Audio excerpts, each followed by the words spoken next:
Before we get started, I wanted to share some exciting news that came through after we recorded this episode. Huge congratulations to Patrick McDowell, who's one of our guests today. He's just been awarded the 2025 Queen Elizabeth II Award for British Design. How brilliant is that? This prestigious honor recognizes Patrick's bold vision and unwavering commitment to circularity and sustainability in fashion. And that's what we're going to be talking about today as well. And it's an inspiring achievement and a testament to the impact of his work on shaping the industry's future. Cheering you on, Patrick. And now to drop back into the episode. Welcome to the No Ordinary Cloth podcast, where we explore innovations bubbling away at the intersection of textiles, emerging technology, sustainability, and craft. I'm your host, Mili Tharakan, a textile researcher and innovator. I'm bringing this episode to you in partnership with Fashion District London, a dynamic hub for fashion innovation in East London, supporting startups with innovation networks, affordable spaces, business guidance, and investment opportunities. And in this episode, we're diving deep into circular design, a practice that has the potential to completely transform the fashion and textile industry. You'll hear how circular design challenges us to rethink every stage of a garment's life, from the first sketch to end of life, and how brands, both big and small, are experimenting with new materials, circular business models such as repair, reuse, recycling, and creating a closed-loop system. Our guests share practical insights today on implementing these principles and the opportunities as well as the challenges that they have faced, and the innovations that are shaping a more sustainable, emotionally connected relationship with our clothing. To help us unpack all of this, I'm joined by three pioneering guests. Patrick McDowell, a London-based designer and founder of the Patrick McDowell brand. Patrick is celebrated for reinventing luxury fashion with sustainability, circularity, and craftsmanship at the heart of it. His collections include pieces that are crafted from reclaimed or deadstock fabric, as well as innovative materials such as mycelium leather and biosynthetic dyes. Each of his pieces are like a painting. They tell a story that connects you emotionally to these garments. He's, of course, the designer who has dressed the likes of Sarah Jessica Parker, Lady Gaga, and Keira Knightley. Then we have Philippa Grogan. She's the sustainability manager at Nobody's Child. Philippa brings the perspective of a leading Highstreet brand here in the UK that has successfully integrated circular principles within their business and has managed to do this at scale. That's an incredible achievement. She has extensive experience across the global supply chain. Her curiosity about the impact of materials has taken her from rural textile producers in South Asia to major international manufacturers. She is passionate about shaping the future of sustainable fashion, both at business and policy and government levels. Then we have Laetitia Forst. She's a textile designer and postdoc researcher at the University of the Arts, London, working at the Centre for Circular Design. Her PhD explored how sustainability constraints can actually drive creative innovation in textile design. She's particularly interested in designing textiles for disassembly to improve recyclability and material recovery. She's also inspiring and educating a new generation of circular design thinkers through the courses she offers as well. I mean, we couldn't have picked a better lineup for this episode. You are going to learn so much from all of them. But before we dive in, I wanted to give a big shout out to the Fashion District Festival happening from the 3rd to the 8th of June 2025 in Spitalfields, East London. It's a vibrant celebration of sustainable and circular fashion, packed with pop-up stores, workshops by experts, an immersive fashion show you wouldn't want to miss, and a showcase of innovations from trailblazing designers and brands. There is something here for everyone, so bring your friends, your colleagues, your family to the event. It's the perfect place to make, learn, shop, and be inspired. If you'd like to meet the three guests from this episode in person, they will be running the Circular Design Practice Workshop on the 6th of June during the festival. So get your tickets ready now. I'm going to be there. I hope to see you there too. Please see the links below in the show notes for registration. Do stay with me till the end of this episode, where I'll share an exciting opportunity to support Flock, an initiative transforming Madras lace waste into valuable cotton flock fiber, a brilliant project reflecting the very theme of our episode today. We don't just want to talk about circular principles. We want to take action. So don't miss out this chance to get involved. Stay to the end to find out more. Okay, with all that information out of the way, let's go meet the guests. Good morning, Laetitia, Patrick, and Philippa. I think we'll be calling you Philly today, won't we? Great. It's such a pleasure and an honor to have you all on the No Ordinary Cloth podcast. Our show really explores innovations at the intersection of textiles, emerging technology, craft, and sustainability. And as I was preparing for our conversation, I realized your work, all three of you, it really sits perfectly at that intersection. So I feel like you're like the perfect panel of guests that I could ask for. And so a very warm welcome to each of you. Today, I'd love for us to break down some of the industry jargon that we have in the world of fashion, such as circularity, circular design, a circular business model, etc., for our listeners, and dive deep into why circular design matters and how we can make the shift from linear to circular in fashion. And I'm especially excited because each of you brings such a unique perspective to this topic, and I know we're going to learn lots from your experience.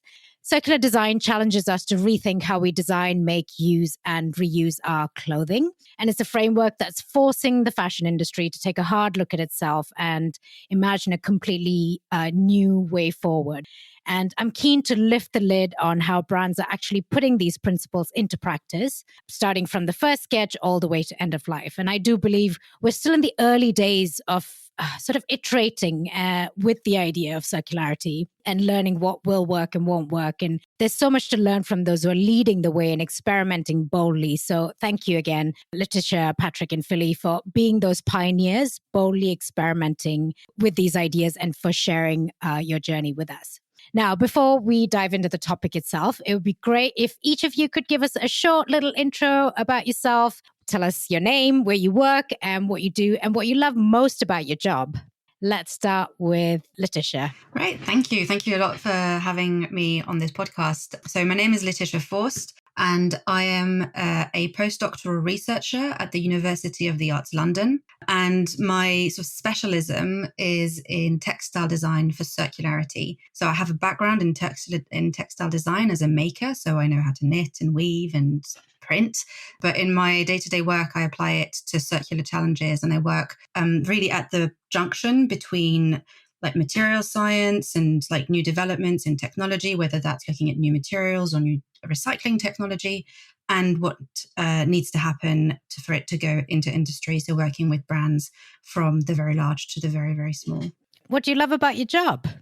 Ooh, a lot of things. I guess it's like the variety of challenges that we face and the opportunity of being in academic research to really go deep with those questions and really embrace the uncertainty, sometimes slightly removed from like commercial reality, which is very much what the translation work then has to go into for it to work for industry. But we get to be in that sort of like really upstream research environment where we can be very speculative. We can, really try and understand the systems in quite a lot of detail. Yeah, and I think that's one of my favorite things about the work. Love it. Excellent. Philly, tell us about yourself. Hi, thanks for having me on. It's great to see everyone. I'm Philly, Sustainability Manager at Nobody's Child. I'm also from a design background and did textiles at uni, but went in a bit of a different direction and ended up doing consultancy for quite a few brands for a number of years. They were all at very different stages of their sustainability journey, all different shapes and sizes. And we ended up doing quite a lot of stuff to do with policy and sort of helping advocate for kind of science-led and expert-led elements to emerging policies, especially at the EU.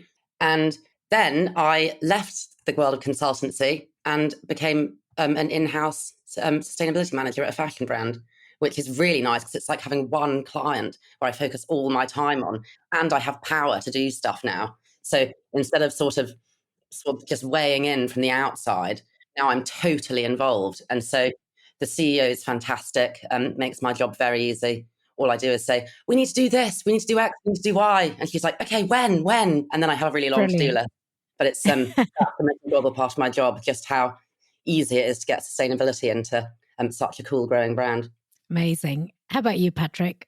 Hi, everyone. I'm Patrick McDowell, and I work at my namesake label, Patrick McDowell, which is a fashion brand that I started about 7 years ago now, with the dream of doing things in a different way. So creating a fashion business that worked in a kinder way to the planet and also the people that work with us. So it all started when I was a kid. I made a school bag from a pair of jeans when I was 13. And that then spurred kind of this real fascination with trying to turn old things into new things. I consequently went to Central St. Martin's and interned at Burberry, and always had this vision of working in a bit of a different way. So it kind of felt natural then when I started the brand all that time ago with Burberry material, actually, that we'd not only think about different materials that we could use, but also a different business model in which the clothes could live within. Amazing. Thank you. Right. So diving into circular design, Laetitia, would you like to give us an overview of what circular design means in the context of fashion and textiles? And what are the core principles that brands and customers should know about? So there's a lot of different frameworks. There's a lot of noise around circular design. But if you look at the way that it's been interpreted across like different organizations and different brands, they basically converge towards the same idea that there are these three pillars to it. So to use an example, the UKFT, so the UK Textiles Fashion Textiles Association, recently released a report called Circular Manufacturing Processes. And that has three segments to this circle of circular design. So they use reduced material impact, optimized product life, and closed loop as the three pillars of circularity. And we find that across a lot of different like guidebooks and organizations. I'm working with Professor Veronica Kipsali at the moment, who's developed a bio-inspired framework, which follows a similar sort of circularity principle. And she has three words for it, which are efficiency, longevity, and recovery. So we see that kind of matches the UKFT framework. So that's basically the idea. We want to be using safe and sustainable material inputs. That includes recycled fibers from like textile waste. We want to make sure that garments and textiles are made to last for as long as possible so they can stay in this cycle for many, many wears, reducing the overall impact while they circulate. And then finally, we want them to be easily recoverable in textile to textile recycling systems. So that means designing from the very start products and textiles that are free from contamination, that basically follow the recommendations of different recycling streams, whether that be mechanical recycling for cotton or for wool, or chemical recycling with like cellulosic materials or synthetic materials. And yeah, that's your three key pillars. And can you tell us from your research, what are some of the biggest opportunities and challenges that you foresee for brands, both big and small, in adopting circular design into practice, into their businesses? Yeah, so just to start with like the opportunity and like the sort of exciting parts. I mean, I was always super attracted to the idea of circularity because it felt like a really exciting challenge. And as designers, we're often trying to look for, something that's going to like really make us like make something different. That's going to like a brief that's going to be exciting. That's going to like force us to jump through hoops and move mountains. And like, that's what really drives us. So this idea of circularity going like, you have to make things for them to be recycled became a really exciting like challenge. It means that when you start designing your garment, you can't just make anything. I completely overuse this quote by Victor Papanek from The Green Imperative, which I think is a publication from like the 80s. I'm not going to say the exact dates without having it in front of me. But so, it harks back to quite a while ago. And he's talking at this transition between, designers who were like all about just like making products for like mass consumption and planned obsolescence. And he's writing from an environmental perspective. And he talks about this age where design will no longer be driven by pure ego, and it will be all about how design follows sustainability. And that's the new design brief. So I guess that's the really exciting thing about circularity. It's that it really like forces us to be creative about the ways that we can create beautiful, usable, useful garments that still flow within the system. And then when it comes to challenges, obviously, like it's kind of just the other side of the coin.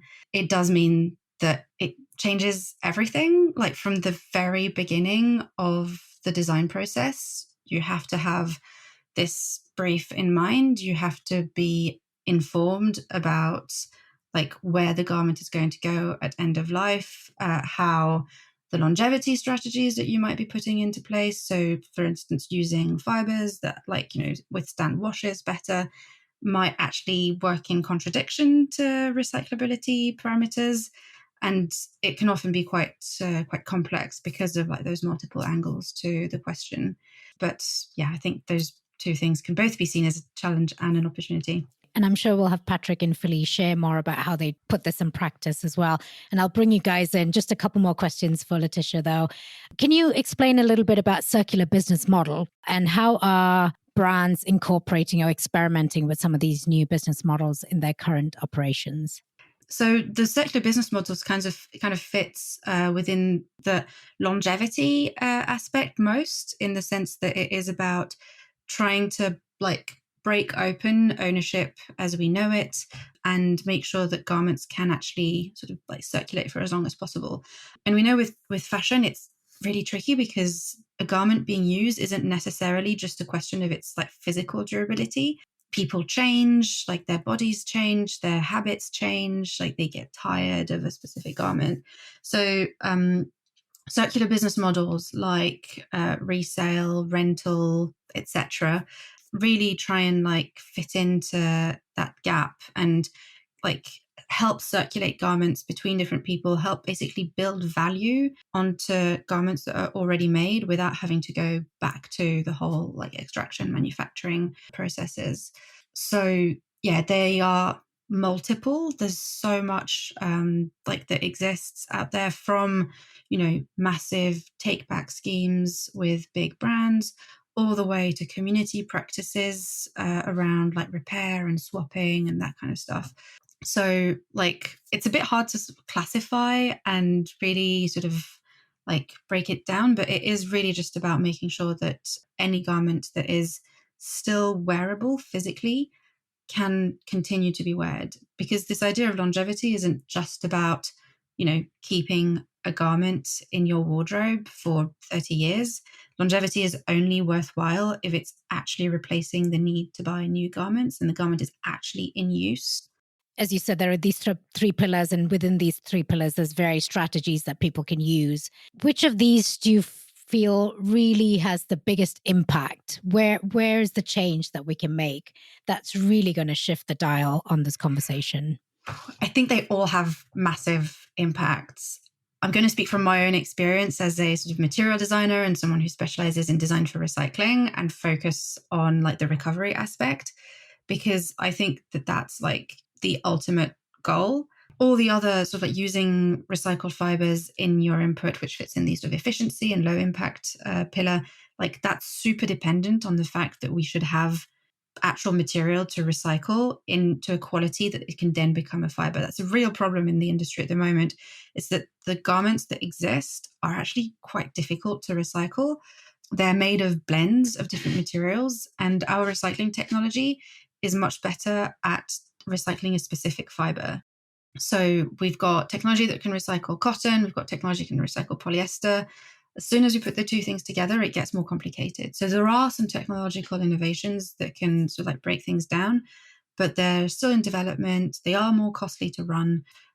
So effectively, to make our recycling system work and for us to have access to good quality recycled fibers to displace the need to get virgin polyester, to get virgin cotton, then we really need to be designing our products in a way that means that they can flow through those recycling systems in an efficient way.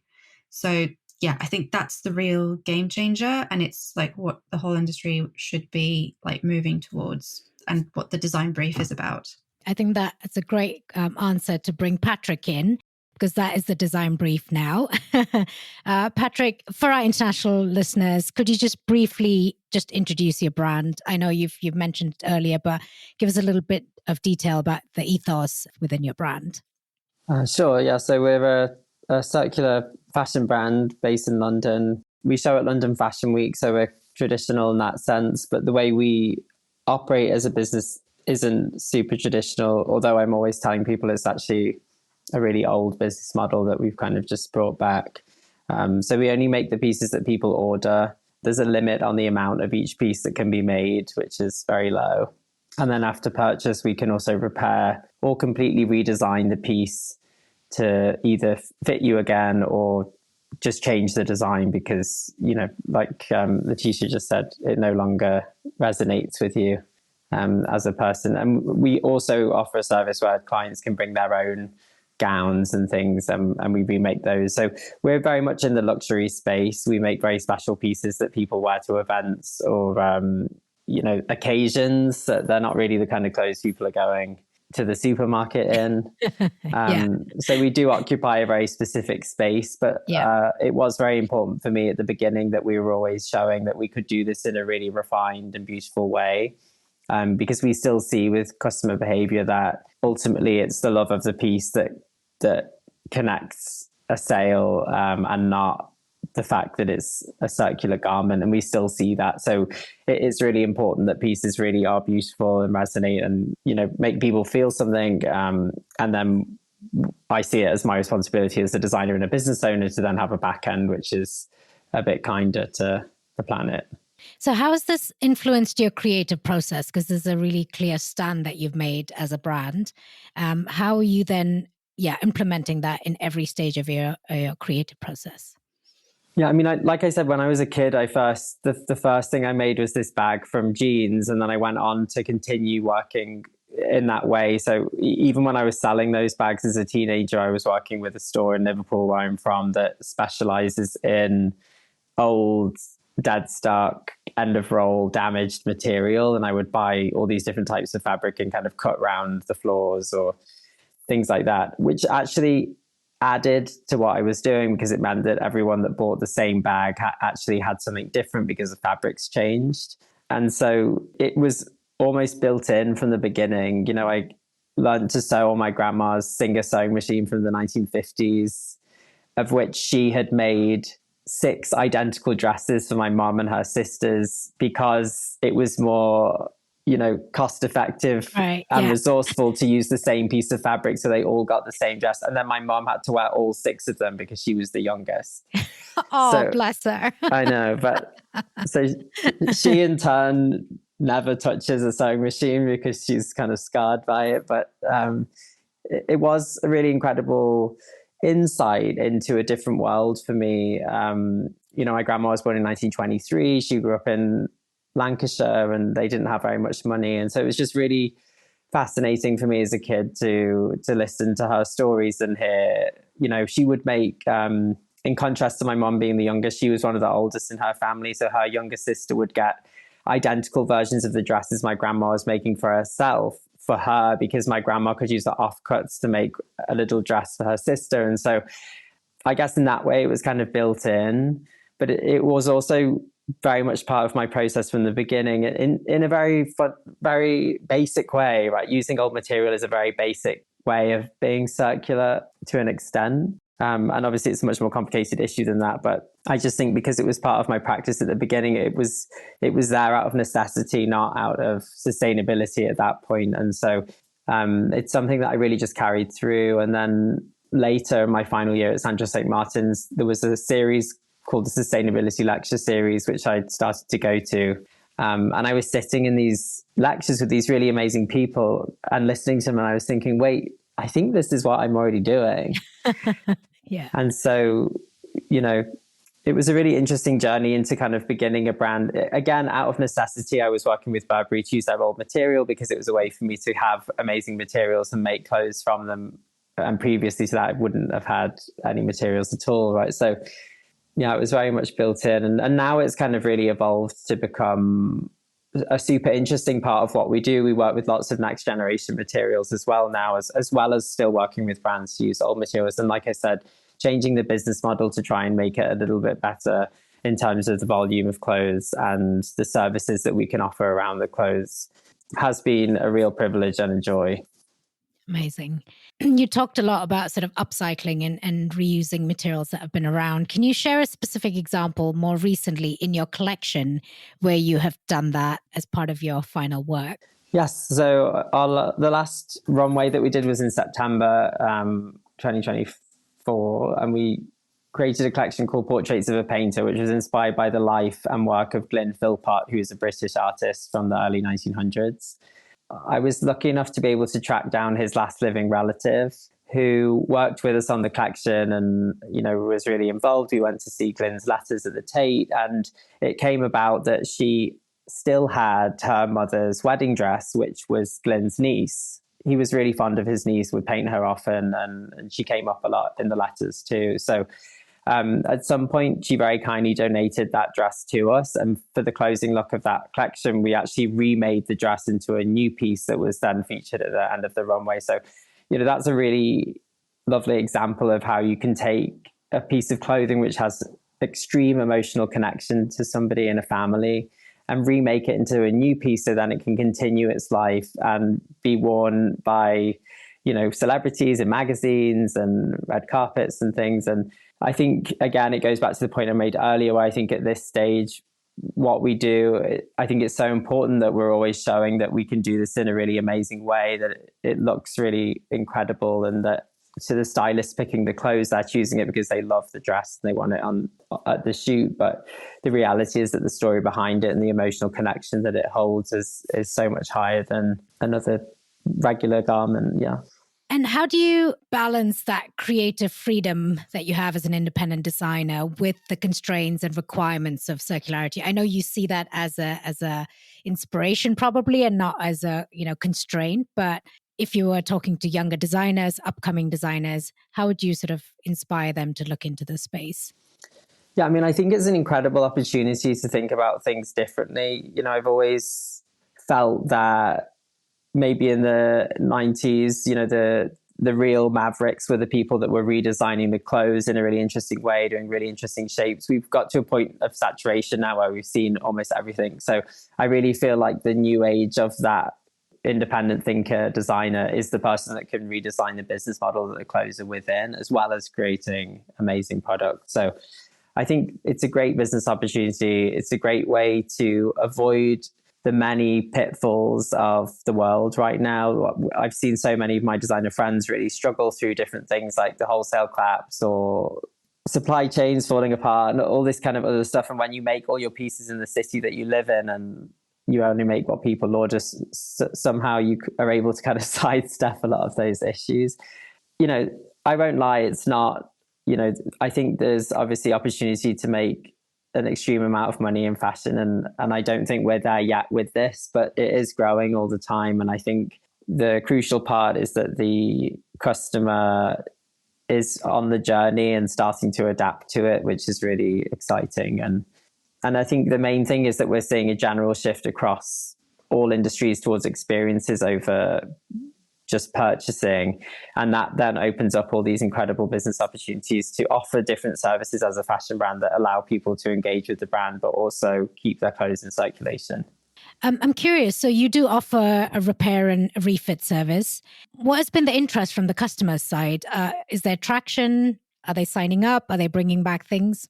Yeah, so we'll happily repair things, and that's definitely happened. Because we've only been around for 7 years, we haven't had so many people bring our pieces back to be remade yet or refit for their children, for example, mainly because they're very special things and they're not really the kind of thing that someone's wearing like every day.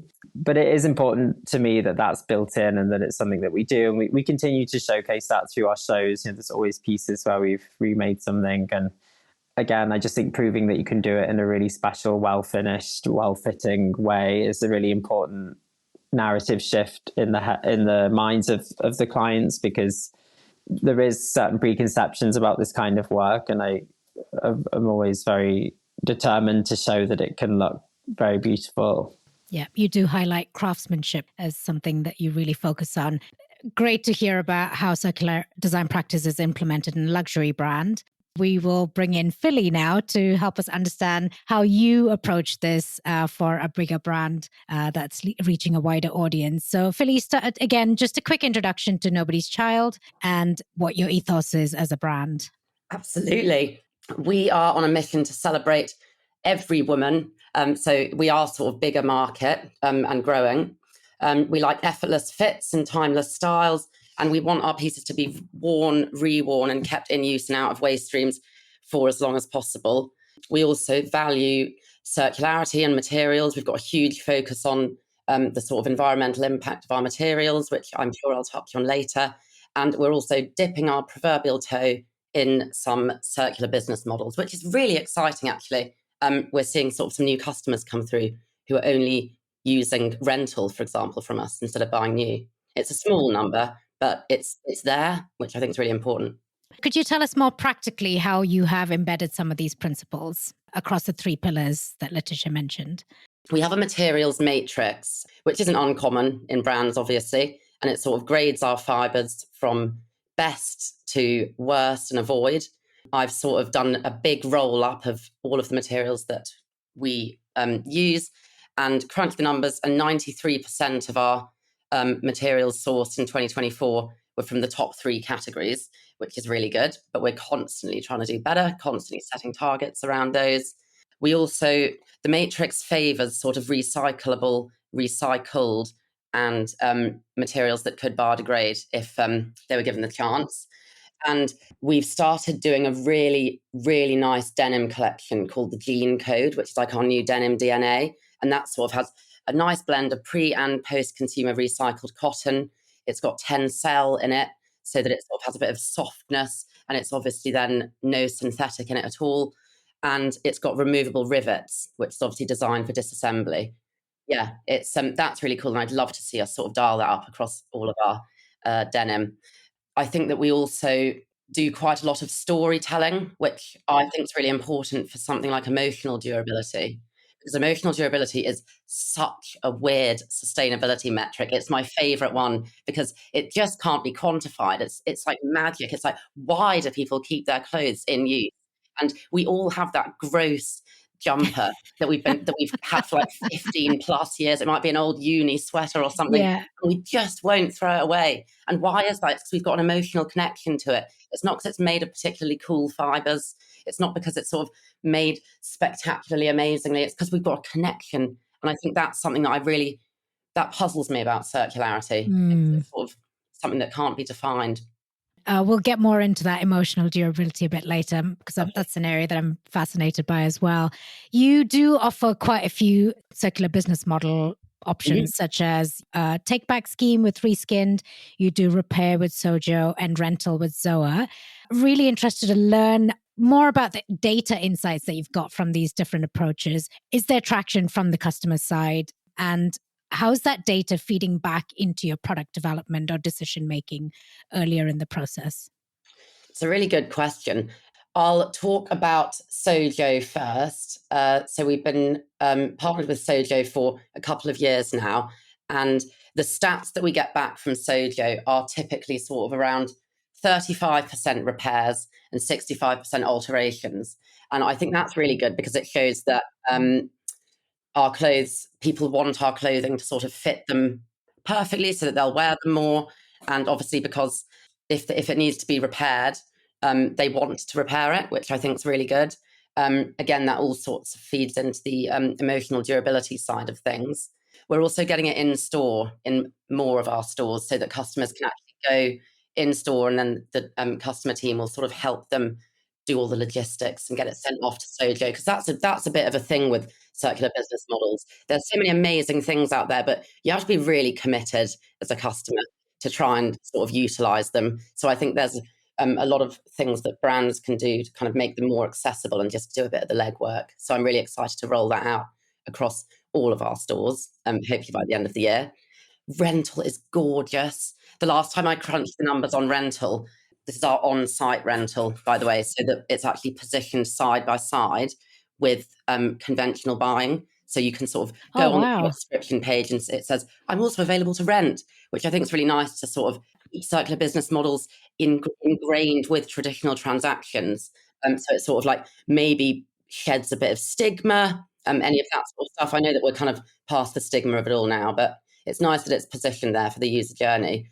And our clothing last year spent 5,959 days in rental in total, which is really cool because if every one of those was a virgin purchase, it would obviously have a bit of a bigger impact than them being rented.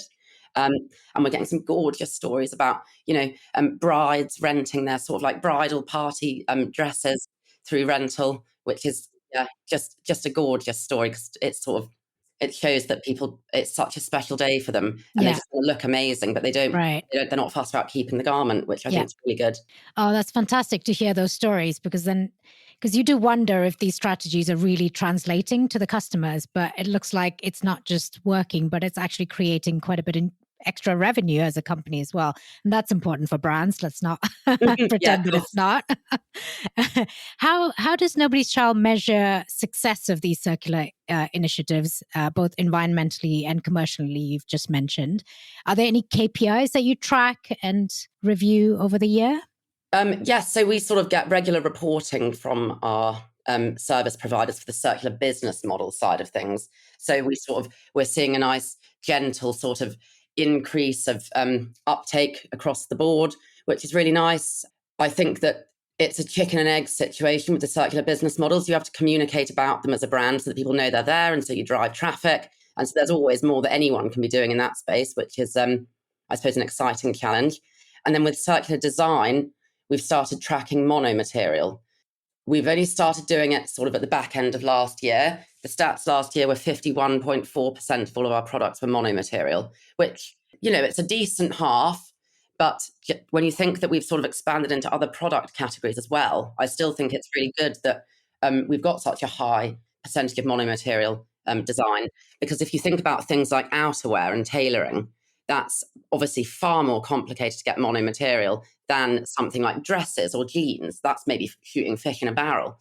And there's always this sort of push and pull between the use of elastane, I suppose. That's probably the biggest concern with circular design. And you want the customer to feel comfortable in the jeans because then they'll wear them more. So then they'll have, the duration of service and the impact per wear might be lower.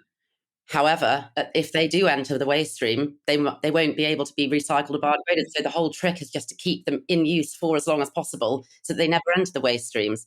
So that I think there is a case for elastane, but it has to be done really under very strict parameters because you can't just go crazy with it because otherwise nothing will be monomaterial. And what are some of the big challenges that you've faced in scaling some of these processes across the brand? You're a large brand, you sell huge volumes across the country. How did you achieve that? We sort of have general targets as a company around sort of our materials matrix and our monomaterial, things like that. But you have to also filter it down into the product categories because some of them just won't be able to get to monomaterial. So then dead stock becomes a solution. It's like a kind of creative design challenge for every single designer. And they're so creative and they've got their own sort of framework. But I'm going off on one here, but I see circularity and circular design as sort of like a still life, the still life subject matter. And everyone's an artist doing the same they're doing their drawing of the subject matter, but the output is different for everyone. So that's the same at Nobody's Child with our product categories. And so I think, I've touched on the problems or the sort of the challenges around circular design for the specific product groups. But then I think for the circular business models, it's sort of reframing the finances of it all and sort of maybe even slightly departing from the kind of like, this will make us this much money. It's kind of more of an abstraction than that. It's sort of new customer acquisition. It's maybe preparing us for EPR schemes because we'll be able to keep things in use and out of waste streams.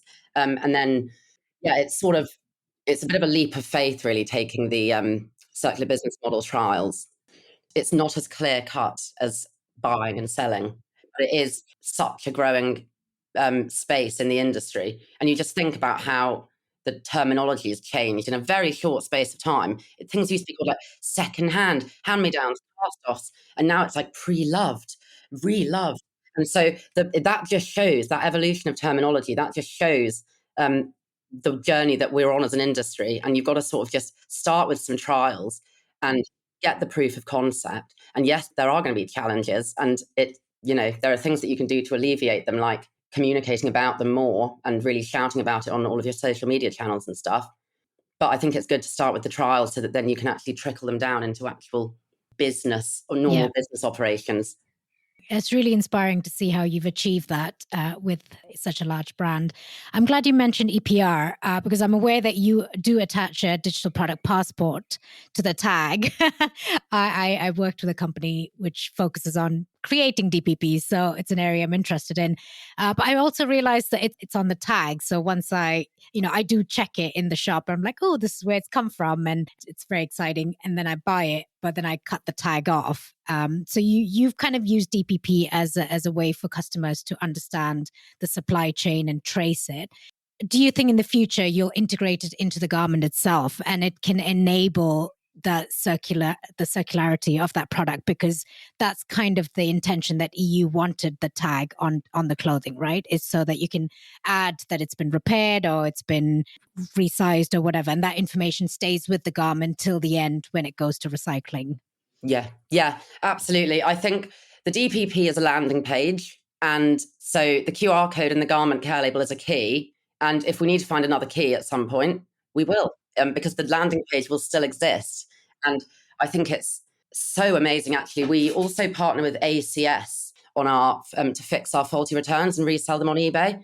And we get regular feedback saying, oh, we've got another garment with a QR code that's come back. So that's sort of showing that some people do keep the labels in, and quite a lot of them do, actually. And that we can sort of then pick up the end of life through exactly.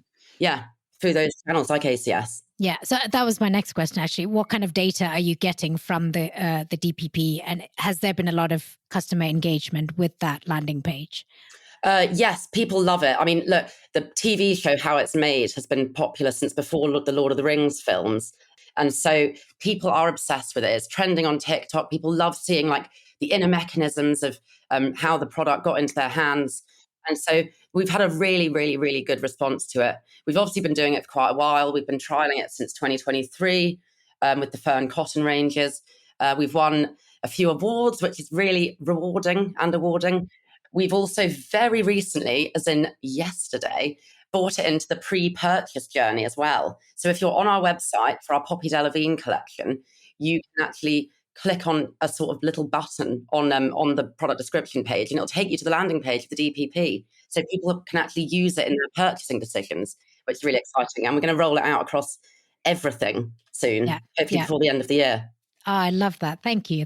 Sorry to keep you waiting, Laetitia, but we've talked about the importance of language and how we communicate about circular design and circular business models. We've heard from both luxury brand and larger high street brand.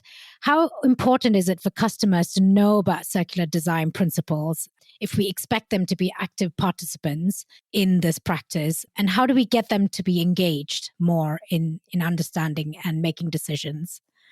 I wish I had the answer to that question in a simple form.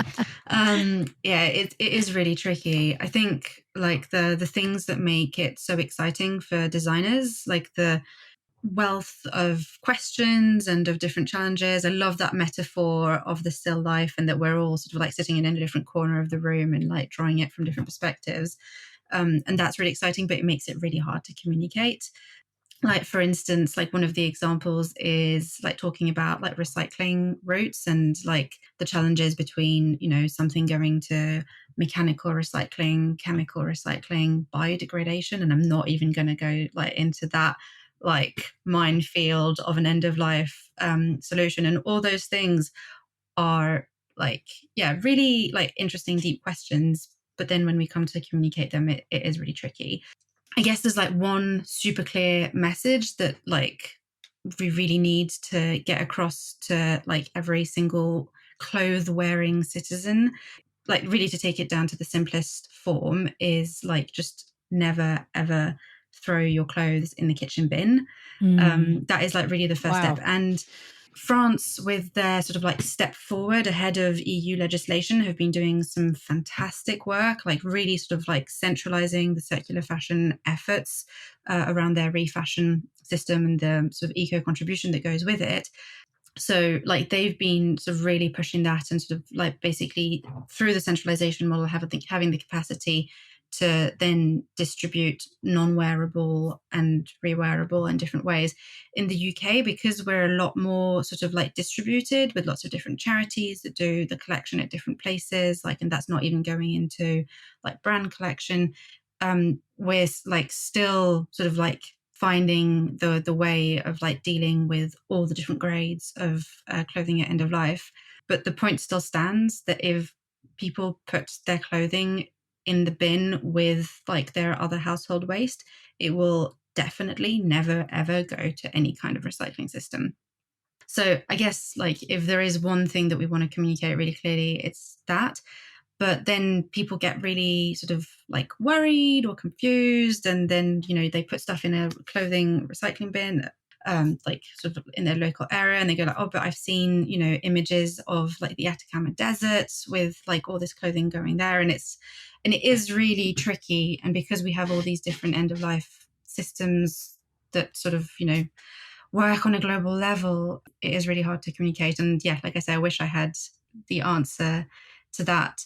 But yeah, I think there are some like really key messages, like what you do at the end of life, like buying into these circular business models, like taking your clothes for repair when you can, like all those things are like at the level at which people really connect with their garments. And I think that's a really important aspect, you know, around the language that we use. It's not necessarily to like get everyone drowned with ideas of, you know, like monomaterial and your zips are disruptors, etc. It can get really technical, and like I love that aspect. I find it like I'm like really exciting, and I'm a bit nerdy about this kind of stuff.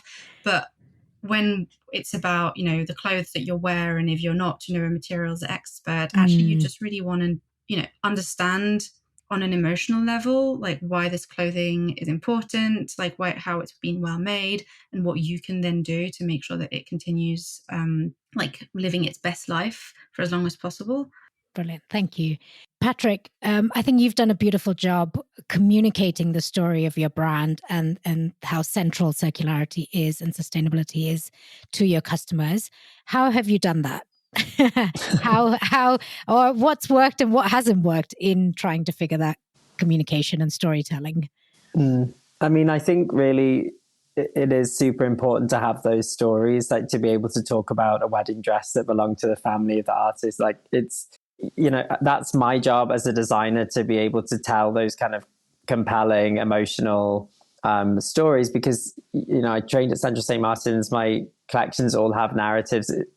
Essentially, we write books, but instead of pages, they're clothes, right? So everything is connected, and we're very much taught, you know, I was very lucky to be able to be taught in that way, but we're taught that things have to have meaning, right? And all of your references have to have a place in the narrative. And so we just take it one step further and include all of our messaging around circularity in that too. So yeah, I think it is really important to be able to tell compelling stories that resonate with people emotionally, and switch them on to the idea that this actually is something that can be interesting. And for us, we definitely see that kind of thing has more resonance with people than facts and figures.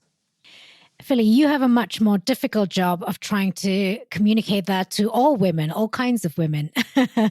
How have you done that? How have you done your storytelling? Again, what has worked and what hasn't worked as you've experimented with this? So we have an absolutely fantastic head of brand who has a really, really clear vision for how we show up to everyone that crosses our path. We work very closely together on sort of, I suppose, sustainability communications, because obviously they have to be accurate, especially in the modern day, but they also have to be compelling and a bit sexy. And my downfall is that I'm far too technical, so that everything always needs a bit of a look for sustainability comms. as a company of our size, I think you do need to have some facts and figures to substantiate things. They don't almost need to be the sort of USP. I think that they need to be there for people who are interested and who want to go and see them. So things like, at the end of the month, we're publishing our first sustainability report, which is really exciting. And so for the people who go straight to the bottom of a website when they visit it to go and look at what they're up to with sustainability, we'll have our report up, which is great. But I don't think it needs to be the USP. Sustainability and circularity isn't a USP, it's a BAU. So I think it's just sort of about presenting people with the information in a sort of clear, compelling and coherent way, but not just dumping everything on the product page, on a label. Like, you don't want your clothing labels to look like the Rosetta Stone. Like, you need to sort of have the information when people want it on demand, I suppose. And I think it's also sort of about hearing from the customers as well about sort of like the direction that we're taking and things like that, especially to do with sustainability. We sent our biggest sustainability survey out to our customer base as part of our double materiality assessment. And we just found some really incredible things out, sort of commentary that has been used, cross-functionally, also some celebrations and some real nice feedback that we've got from our customers. And I think that sort of helps us weather the storm of retail, I suppose, because it shows that we're doing the right thing, but also we've got some next steps from our audience, which is really good. I mean, storytelling is absolutely important. Laetitia, are there any sort of other strategies that brands can use to enable better storytelling? Behavior change is probably much harder than trying to find a solution for elastine or recycling. Those are sort of technical things that we feel, we can use technology to figure that out. But behavior change is so much harder. And storytelling is a big part of that, as both Patrick and Philly have shared. But are there any other ways that we could be doing this? Yeah, I mean, if you're like thinking about storytelling, there's also so many different like angles of a story that you can take. I mean, I think that that idea of storytelling can apply to multiple strategies, things like material innovation, for instance, which is like a thing that people get really excited about, and for very good reasons. I mean, like the possibility of having fabrics made from algae or from like mushrooms is amazing. Like, everyone wants to buy into that, and obviously that's a way to get people interested in like what things are made of, which I think is a really, really important aspect of like having sort of a responsible, like meaningful relationship to our clothing. I find it like sort of very worrying when we get students who don't really understand fibers and like don't have the reflex of like looking at composition labels on their garments.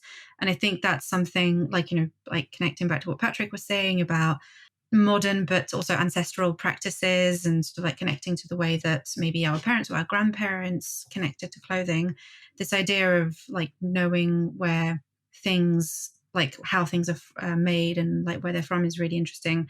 And if the entry point is futuristic, exciting materials, that's fantastic. And then it sort of like draws across to also understanding what type of wool your garment is made of and what the difference between mohair and British wool could be, for instance. Like, all of those things are really important. And I think they tie back to the idea of emotional durability that you sort of touched on earlier. And I mean, trying to maybe like address the elephant in the room about sort of like, mass consumption and hyper fast fashion. Like, those two things like don't sit well together. Like, the mindset that you're in when you're like, doing a garment haul and just like buying a million things that you don't even really think you're going to be wearing, compared to the type of habit where like you'll actually want to go into the shop, look at the labels. If you're not going into the shop, then you've got fantastic bits of technology like Philippa was just talking about, and you're able to look all that information up on the website.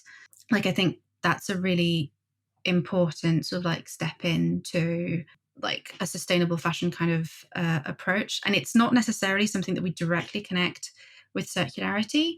Looking at fiber composition doesn't have to be part of a circularity or circular design perspective, but it does all tie together. And I think it's actually really important to remember that circular design is actually sort of like one strategy amongst a sort of like a broader bubble of like design for sustainability. And something can be designed for like extreme sustainability, can include very regenerative practices and not be strictly circular design. But in the same time, it's impossible to do circular design without thinking of like broader sustainability practices. Yeah. It's like a Venn diagram, but like, you know, the circular design has to be completely inside that design for sustainability bubble. Like some parts of it do sort of like, you know, step outside of it. Like there's a part of that circular design bubble that maybe like is hanging out of the sustainability one. That's the stuff that can be quite worrying. Like if you're doing circular design, but you're doing it with materials that are extracted, you know, in like polluting or socially unjust ways, like you're definitely not doing it right. Yeah. I'm glad you mentioned technologies. Like we talked about digital product passport. What other technologies or emerging technologies are you seeing coming through that is accelerating or enabling the adoption of circular design in fashion? Philly talked about it a little bit, but this idea of digital product passports is like super essential to the way that we're moving towards circularity.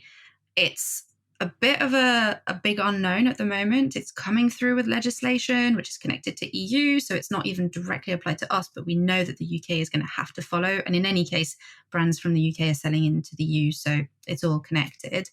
There's no sort of clear description about what it's going to look like, but there's loads of like pockets in which it's being experimented with. Nobody's Child is a super example of like just like going ahead with it, and you're like, this is how we would do it, and like that's how you can also inform policy. So the way that that's going to be implemented is going to be absolutely essential, not only because it can help foster circular practices with users because they'll have more information, but it's also got the effect of basically forcing accountability and forcing like brands who are going to have to write something into that DPP to like go check their supply chains and actually know as much as possible.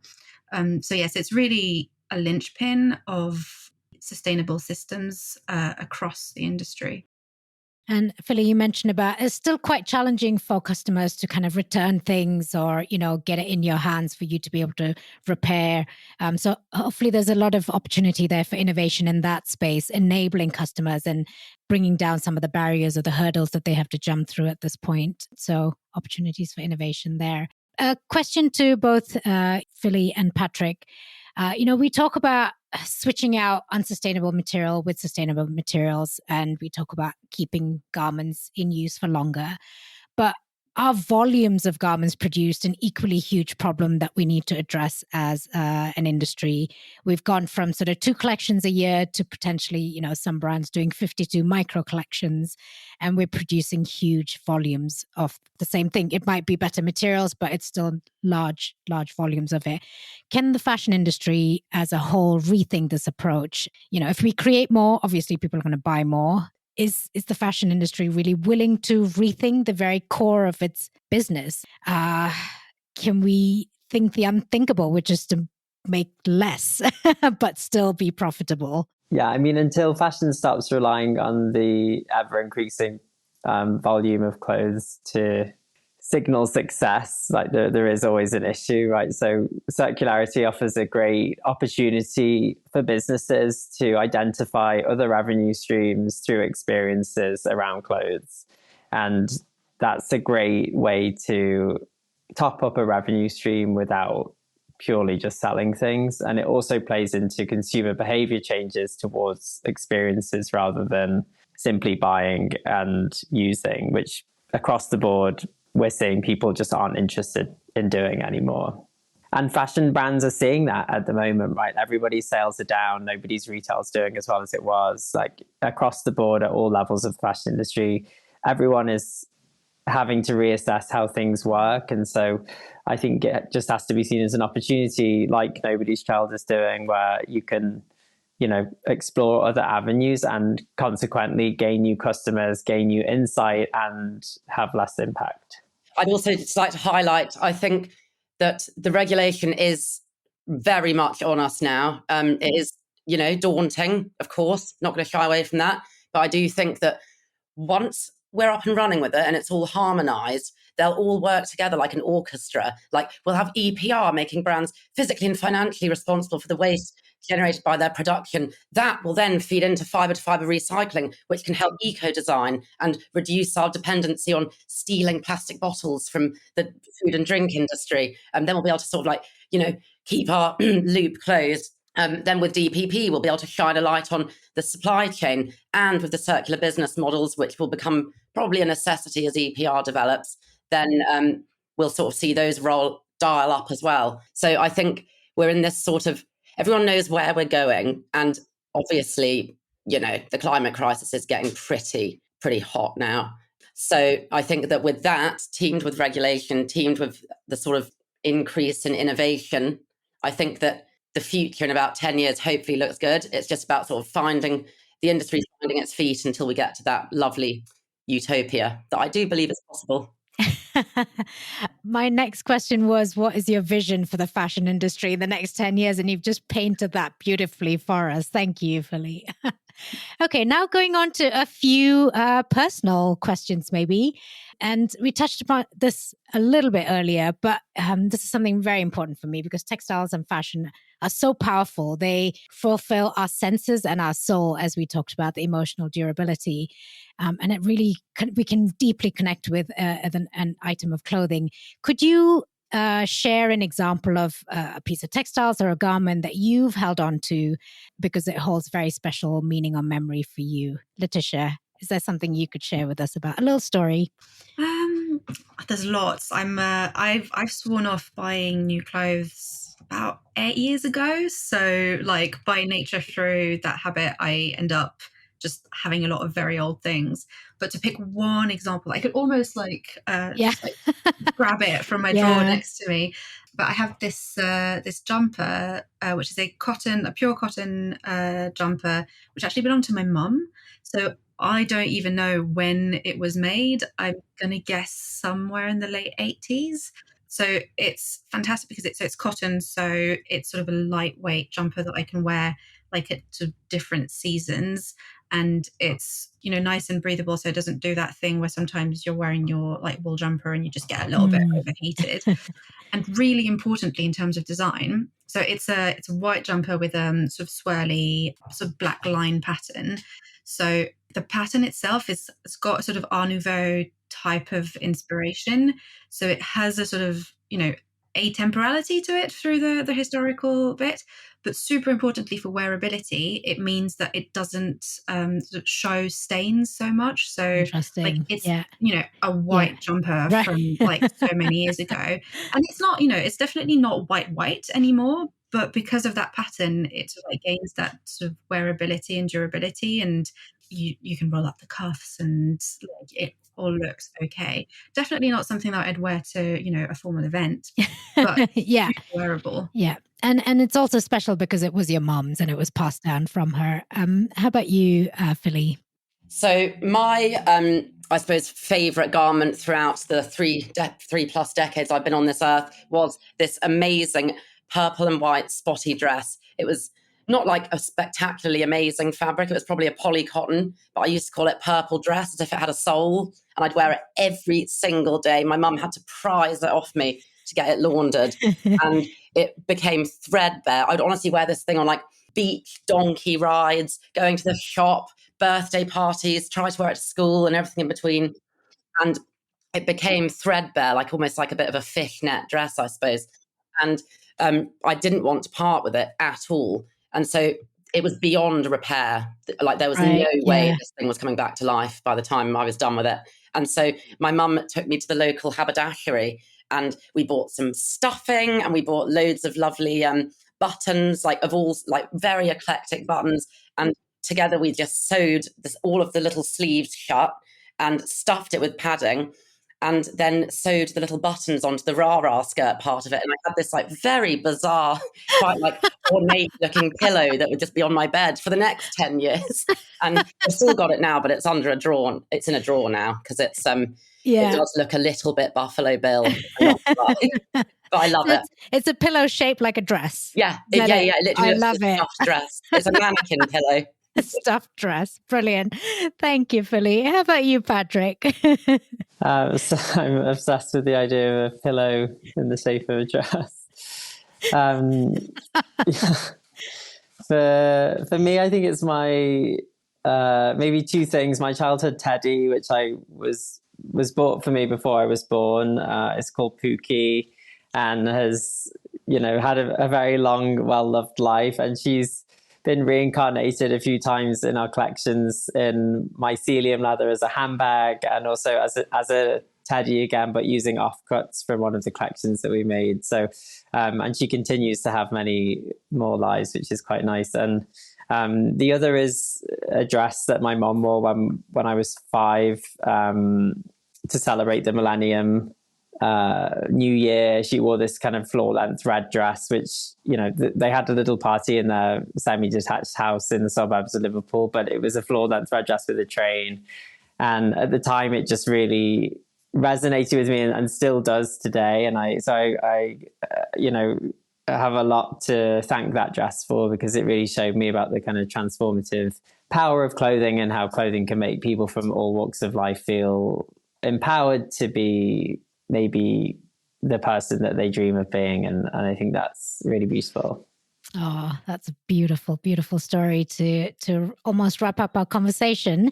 I guess the last question I had was really any recommendations of resources that you could give our audience to learn more about circular design, circular business models, any books, websites, podcasts, anything you can tell us about?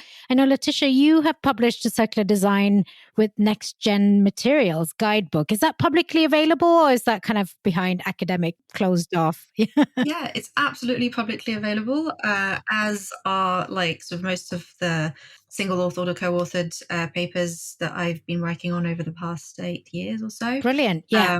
So it's all at UAL Research Online. And it's not just my work, obviously. There's loads of stuff published by different academics.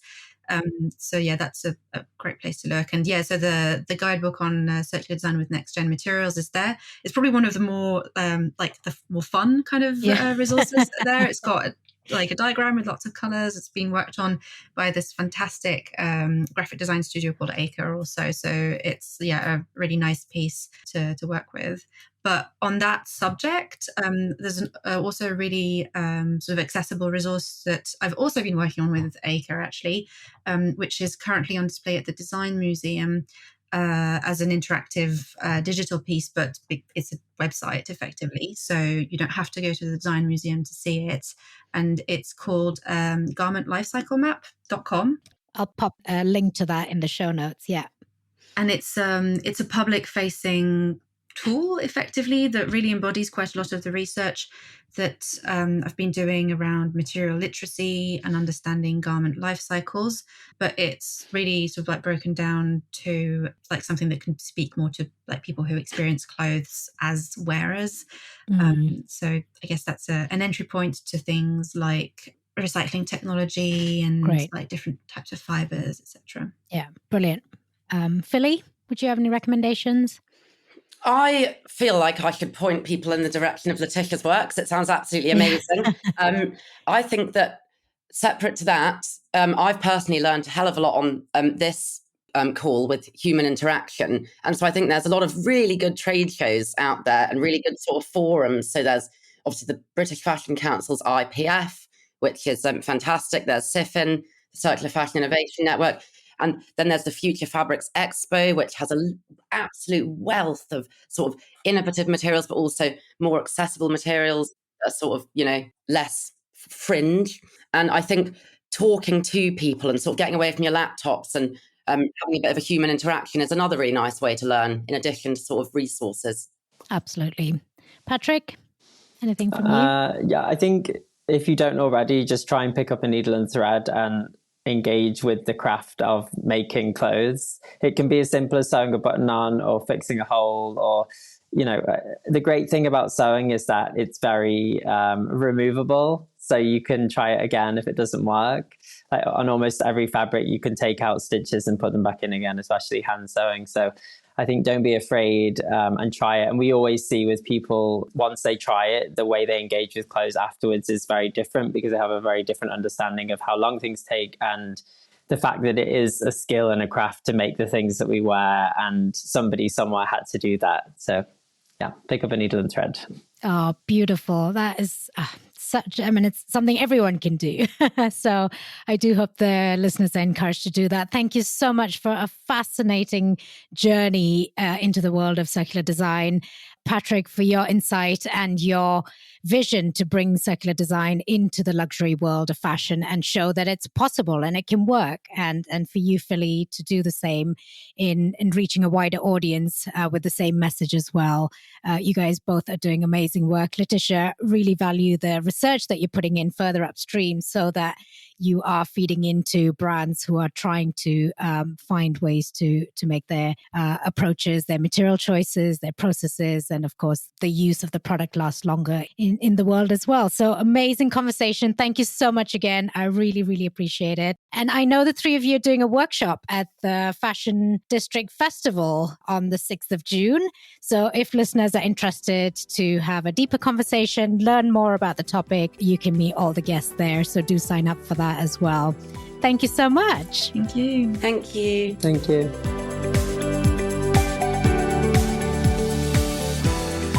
Wow. I think we managed to unpack so much there in just an hour. How incredible are these guests that we had today? It might be worth having another listen to get all that information digested. It was amazing to hear their stories, showing us how circularity is shaping everything from luxury fashion to high street brands, and we could actually start reimagining the fashion industry to be one that is zero waste and circular. If you're inspired by what you heard and want to go deeper, don't miss the chance to meet all three of our guests in person at the Fashion District Festival taking place in East London from 3rd to 8th June 2025. They'll be leading a workshop on June 6th where you can explore these ideas further, ask your own questions, and connect with others passionate about sustainable fashion. This is a free session, but you do need to register, so come along, join the conversation. Check the link in the show notes below for registration. Before we wrap up, I want to highlight an exciting initiative I mentioned earlier that you can support, Flock.